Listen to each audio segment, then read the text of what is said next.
Welcome to another episode of Med Madness, your go-to podcast for mastering USMLE Step2CK. I'm your host, and today we are diving into an important and often debated topic, cesarean delivery on maternal request. Understanding the ethical and professional considerations surrounding cesarean deliveries without medical indications is crucial for medical students and practicing physicians. This knowledge not only helps in providing comprehensive patient care, but also in navigating the complex decision-making process that respects patient autonomy while maintaining professional integrity.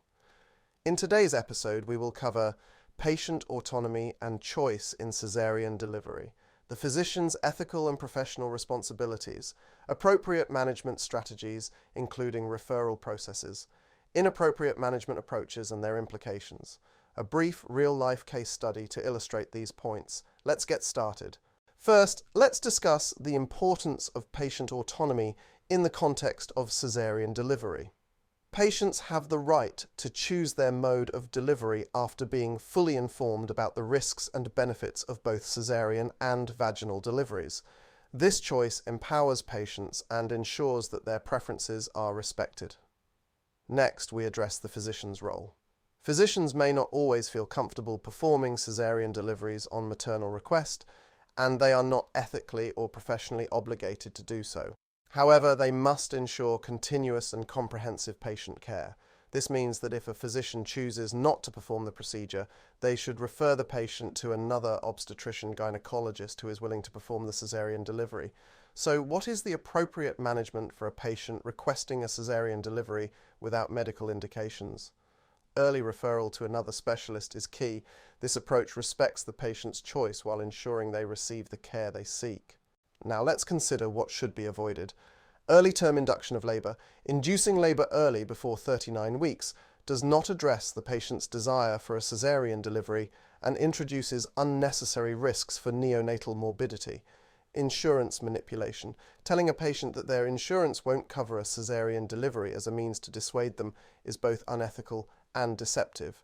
Moreover, the patient might eventually develop a legitimate medical indication for the procedure. Active labour planning. Decisions about delivery should be made well before active labour begins due to the unpredictable nature of labour itself. To bring these points to life, let's consider a brief real-life case study.